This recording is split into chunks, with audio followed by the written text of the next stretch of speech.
This is the Seven Figure Standard Podcast, hosted by Arash Vossoughi and Mykie Stiller, with mindset and strategies to help you break through and create personal freedom.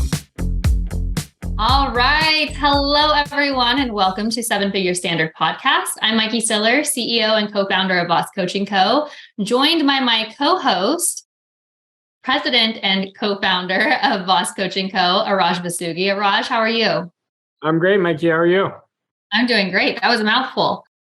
I'm so excited because this podcast is something that we've been talking about. I've been so excited and looking forward to launching. And I thought what we could start with is talking about this idea of standard. So the title of our podcast, Seven Figure Standard. Standard is something you talk a lot about. What is standard and what does seven figure standard mean to you? Well, standard means everything to me. I really have deconstructed my processes over the years of where I went from failing to succeeding. And standard was at the top of the list of what I created. Now, I always say that everybody has a standard, but most people don't activate it until they're pissed off enough. Somebody will do something or their result will be so dissatisfying that they're like, no, I'm better than this. You know, standard is our DNA to success. And if you look at it and you look at your results right now, it really will tell you what standard you're in. And the moment you say enough is enough, no screwing around, this is what I'm doing, you're operating with a standard. Now, what I teach all of our elite clients is we want to build our standard and we bring all of our results, our income will raise to our standard. The types of opportunities are going to raise up to our standard.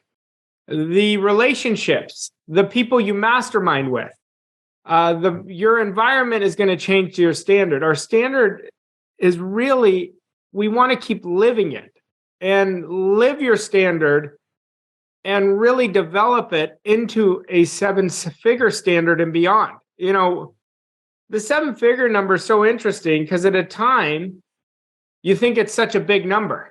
You know, I know at a time I thought it was such a big number. And as you build your standard, build your character, build your behaviors, that's just going to be the effect of raising every part of you. You know, you said something there. Everybody has a standard. You may just not have consciously developed it. And that's like kind of like a gut punch if you haven't consciously developed your standard, right? So if someone is sitting there thinking, wow, yeah, everyone does have a standard, but I haven't consciously created mine, or maybe mine isn't exactly what I want it to be. What are the first steps in creating that standard for themselves? Well, first of all, you got to get honest with yourself. You know, our philosophy is a major determining factor of where our life goes and where our standard goes. I could take you back, you know, when I was really struggling. You know, I was in a lot of debt. I was getting married 3 weeks later. And I lost my job. And at that moment, my life changed.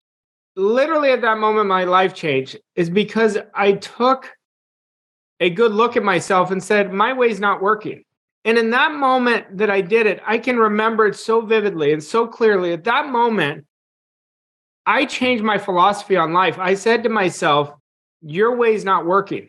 And I knew my way wasn't working. And the minute I changed my philosophy, it didn't change. My results didn't change instantaneously, but it was almost instantaneous. Because as you change your philosophy, you change your thinking. Like, think about somebody. I always talk about leaders and victims. You know, leaders have a high standard. Victims are blaming the outside, blaming everybody for their results. Well, as you identify your philosophy, that's your foundation. You're going to build your standard. Let's say somebody wants to create freedom in their life. You know, that they do what they want, when they want, how often they want, with whomever they want, you know. And, well, that's a philosophy. So they're going to have to raise their standard to meet what freedom is. A lot of people think freedom is financial. Financial is one aspect of it, but freedom is you, the development of your standard, the development of your foundations, the development of your behaviors. See, I love philosophy and standard mixed together so much because your philosophy, my philosophy, will determine whether I build my standard. Like if I have a weak philosophy, I'm going to have a weak standard. So your philosophy is going to determine if you're going to build your standard, if you're going to go for the disciplines and really work on the disciplines, if you're going to build a positive mental attitude, if you're going to build your identity, if you're going to make the type of decisions like the person you want to become, or if you're just going to settle. Too many people, I watch it right now. Too many people are settling. They're not tapping in to what's possible. And they're drinking their own Kool-Aid, the people who are winning. But those people have a dangerous spot because if you drink your own Kool-Aid and you're continually not building that standard, not motivated, not hungry, it's going to go backwards. Yep. Arash, you briefly mentioned your story, and that's about the time that I met you, right? We've been friends and worked together for over 14 years now, and you had been studying for even 3 years before that. And of course, hindsight is 2020, and that is such a gift because now you've created all this success and you can look back and you can say, okay, I did that through establishing a standard and creating this philosophy, but that's not something that you knew in the beginning. You had to collect all this information, specialize this knowledge, and outline it in a brand new way. We talk about that process and how giving people the philosophy and standard, which is what we're going to do on this podcast and what we do in our elite programs, shortens their time so that they don't have to spend 15 years going through the process. Yeah, for me, I'd been studying this information for 3 years. I didn't create any results at that time.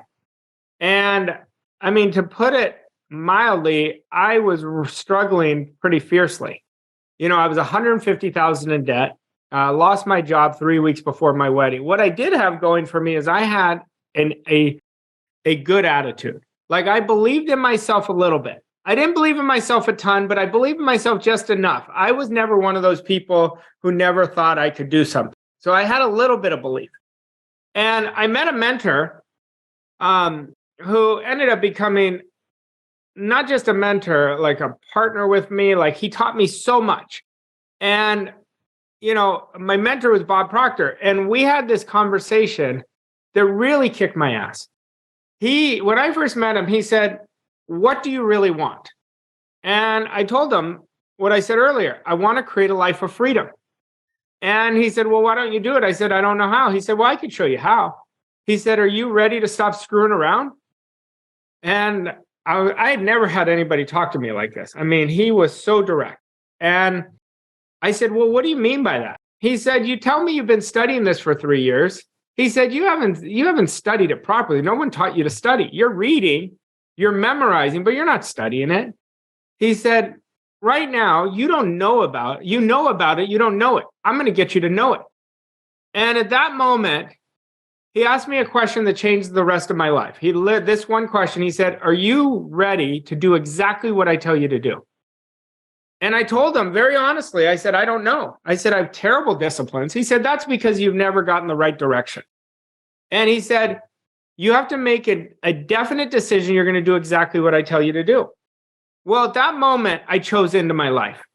You know, everything else I was creating unconsciously. Even though I was reading the books, I read in that 3-year period a couple hundred books, and I'm not exaggerating. I went to seminars, but nothing ever happened. Well, when he told me to do exactly what he told me to do, I committed to it. And if he told me to read something 100 times, I literally read it 100 times. Well, every time I was watching him, I was like a scientist studying him. I would watch how he talked. I would watch how he served. I would do what he told me, but I always had a set of questions. I'm telling you, I had a set of questions that always was picking his brain. And I developed my own philosophy. That's how I developed it. And years later, really right before he passed, in the last year we were working together, he said, "You know what you did? You developed specialized knowledge with all of our work together," because we worked side by side for 14 years. And all of our work together, he goes, I don't even know some of the things I taught you, but you put in specialized knowledge and you simplified it. See, I want you to get in love with this word simple. success is about simplicity. It's about doing things 10,000 times.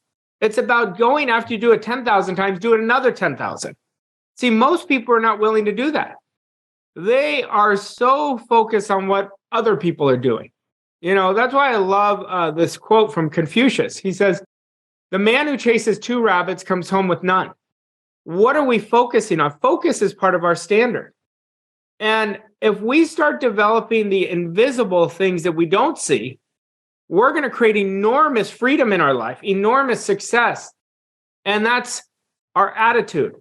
That's our decision making. That's our disciplines. That's our standard and philosophy. And that's definitely our identity.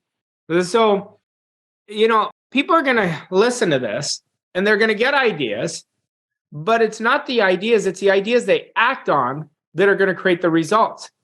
Like, you've got to go step out and act. It's not about gathering information. There's millions of podcasts out there and they all have great information, but is it the information you're gathering? That's what I used to do when I was losing. Or is the information you're applying? The ideas work when we work the ideas. One of the common things that we talk about is our DNA of our company at Voss Coaching Co. It's do the work. It's 3 words, do the work. When you do the work, when you go to your comfort zone and stretch, that's where the magic happens. Absolutely. Arash, just to give everybody a little bit of a preview about this podcast, we're going to release a new episode every single week. What are your hopes for the podcast? What do you hope that people take away from the podcast or build from the podcast? Well, the whole reason we're doing it is to inspire people to action. I want people to transform themselves. I want them to get to the core of their potential. Now, I don't think we ever use all of our potential. We've been given so much potential that we have no idea. Like, I can't even tell you. So there's no limit that I'm ever going to put on anybody, because you're going to go as far as your mindset takes you, as far as your actions, as far as you think.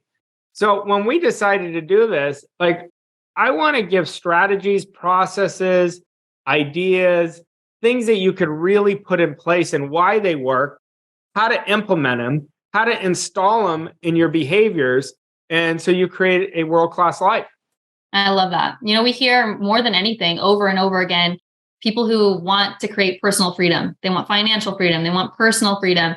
And so I hope that people listening to this get something every single week that gives them a building block towards personal freedom, towards financial freedom, towards whatever it is that they want to create in their life. Arash, why don't you give an action step this week for our first episode? Well, first of all, we want to understand what you want first. So my first question is, we've got to get clear before we ever build a philosophy, until we ever build a standard. What is the one thing you want more than anything else? I mean, a real want, because your want has to go through the roof. You have to be relentlessly obsessed with what you want. You want to develop your own magnificent obsession. There's a great book called The Magnificent Obsession. It's really falling in love with that idea. And so my first action item is, what do you really want more than anything else? And get that on paper and understand, if you accept that idea, it's yours. Now, most people will get their want and they'll reject it right away. And we want to understand, our wants come deep inside of us. They're deep rooted inside of us. And most people will get the idea, come up to their thinking, and they reject it right away. You don't want to reject it. You want to accept it. And you want to understand, if one person can achieve great success, so can you. And you want to get to know you better. How do you get to know you better? You start understanding by asking yourself questions. So you start getting consciously aware of what's going on in your subconscious. And understand, success is a few disciplines, and they're tiny disciplines. They're not big disciplines, a few tiny disciplines practiced every day.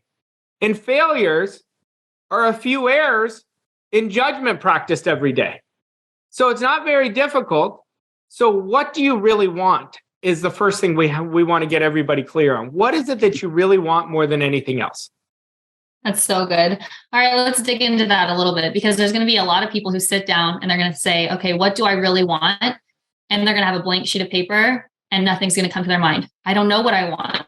I don't know what I want. Or there's going to be a lot of people who sit down and they think, okay, what does my spouse want for me? What do my parents want for me? What does my circle of influence want for me? Instead of going to that place of what do I want, it'll be what is expected of me. So how do you get to the core of what you really want so we can get off on the right foot? Well, you have to get to know you and get comfortable with you. This isn't about what my wife wants for me. It's not about what you want for me, Mykie. It's about what I want. See, we got to understand we are infinite. Now, that's a big idea for people to accept. They'll be like, oh, okay, we're infinite. No, you really are. You're gifted with access to all the power in the world. Like your spiritual DNA is absolutely perfect. At the core of you is perfection.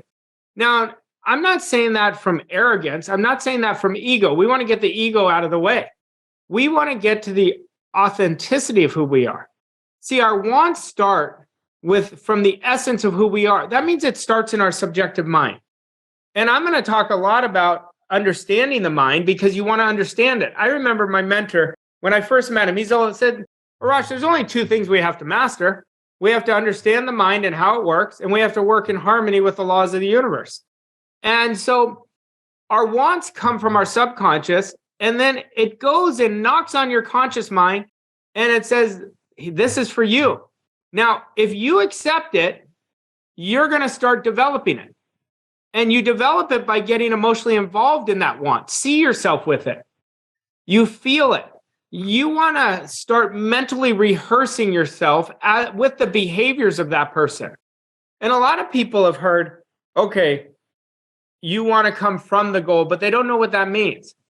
I want you to think about an hour after you have achieved your want, what would it feel like? That's how you're going to get emotionally involved with that want. And when you do, and you get in the repetition of doing it over and over and over again, it's going to show up. You're going to start seeing different people show up in your life. You're going to start not having to remind yourself to think a certain way. You're going to think a certain way. You're going to study the books. You're going to be around mentors. You're going to understand how important mentors are. It's not whether you can afford them. It's can you afford not to have them? And all you're going to focus on is how I can get better. And then you're going to raise your standard and everything in your environment. The people around you are going to be like, what have you done? I love the way everything has changed, and that comes from a want. That's why we have to ask ourselves the one critical question, what do you really want? But I want to take it deeper. What do you want more than anything else in the world? What is that one thing you want more than anything else? And you put all your attention there. I love that. Arash, this has been so good. I think that is the perfect stopping point for our first episode. And we'll be back in a week with our second episode. Any final thoughts before we close up here?